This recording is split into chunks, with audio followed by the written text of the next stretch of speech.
AEW storylines are starting to work themselves into a shoot as backstage drama takes over the company. But at least the storylines are realistic, right? Pro Wrestling Bits. Subscribe now. AEW's locker room feels like a powder keg at the moment. Whether it's frustrated talent, clashing egos, backstage fights, you name it, AEW currently offers a buffet of dysfunction in Jacksonville.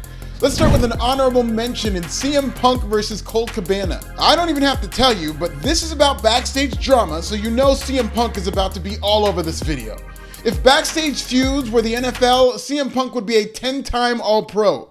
Punk's fractured relationship with Colt Cabana over the WWE lawsuit has played a hand in the controversy CM Punk finds himself in today.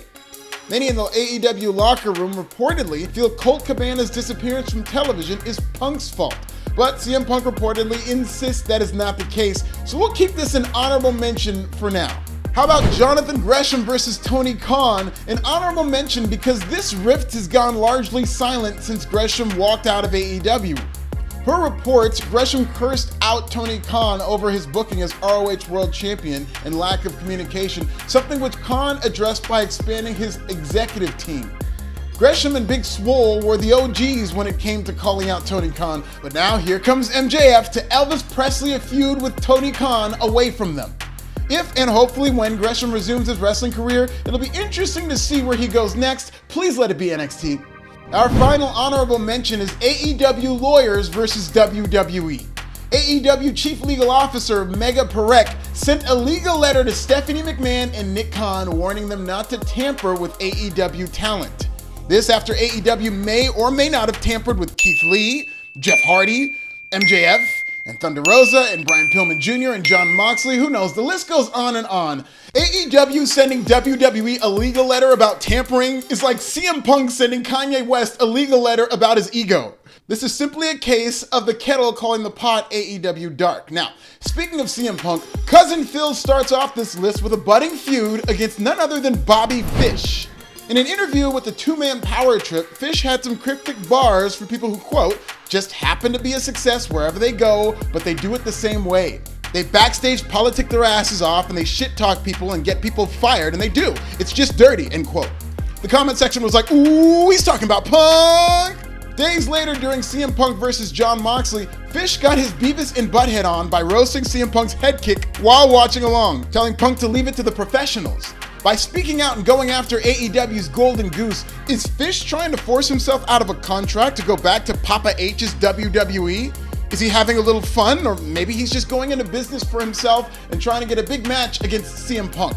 Or maybe a kickboxing exhibition. Get it how you live.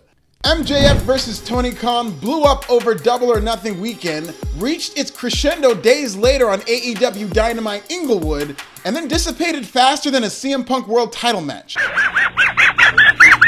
We love Cousin Phil on this channel. Here come the MJF return rumors, and I don't think anybody will ever know how much of this feud with Tony Khan was a work and how much of it was a shoot, but it's safe to assume that there were elements of both. With so much time passed since MJF's pipe bomb promo, I expect AEW to drop MJF's backstage feud with Tony Khan entirely.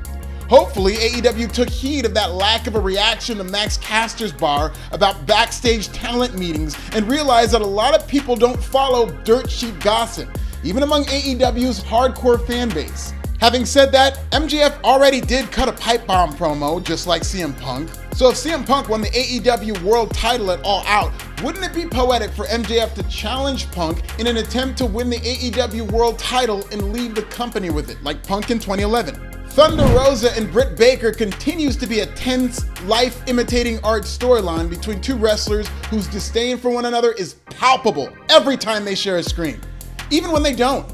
Like this week on AEW Dynamite when Britt Baker took a shot at Rosa's injury by reminding everybody that she wrestled her whole run with a broken freaking wrist. Britt is supposed to be the heel, by the way. Between reports of Britt Baker and Jamie Hayter despising Thunder Rosa backstage and many fans accusing Thunder Rosa of losing her smile, Thunder Rosa has become the latest woman in wrestling to be bullied off Twitter by overzealous wrestling fans. Thunder Rosa presumably will be back to defend against an interim world champion, which is shaping up to be Toni Storm, and it'll be fascinating to see when, how, or even if Thunder Rosa does the job when she's healthy. The women's division has cratered with Thunder Rosa as champion, but that's not entirely on her. AEW has simply failed to invest in Thunder Rosa as a main eventer at the same level they did with Britt Baker. As a result, Thunder Rosa's entire run was doomed almost from the start.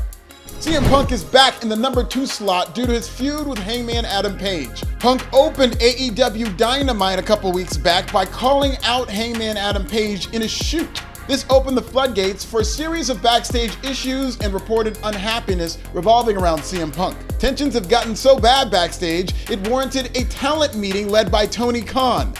Hangman Page is yet to directly address these issues on or off television, but a future match between Punk and Page seems inevitable once cooler heads prevail, and hopefully before CM Punk can walk out of the company, fingers crossed. And the number 1 backstage feud in AEW right now is Eddie Kingston versus Sammy Guevara. Kingston and Guevara reportedly had a backstage altercation stemming from comments made by Guevara about Kingston's physique.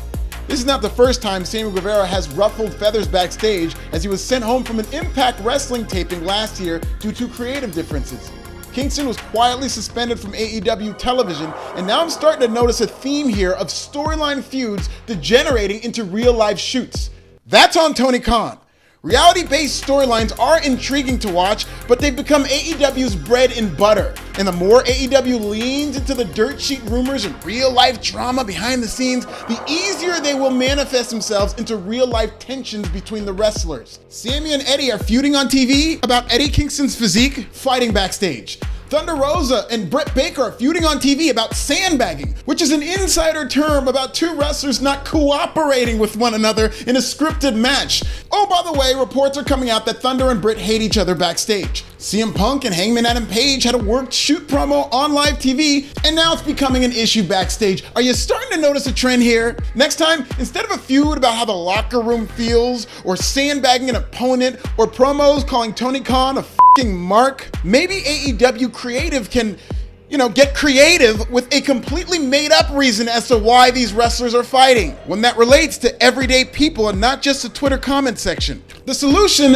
is simple. Write, don't fight. Come up with actual storylines that they can connect with outside of real life backstage drama. Every AEW promo these days seems to go for that ooh, burn reaction, which usually requires elements of reality to hit that close to home. That's not a storyline. That's a reenactment.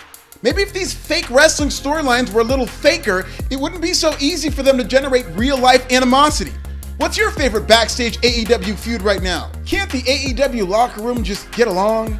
Tell me in the comments.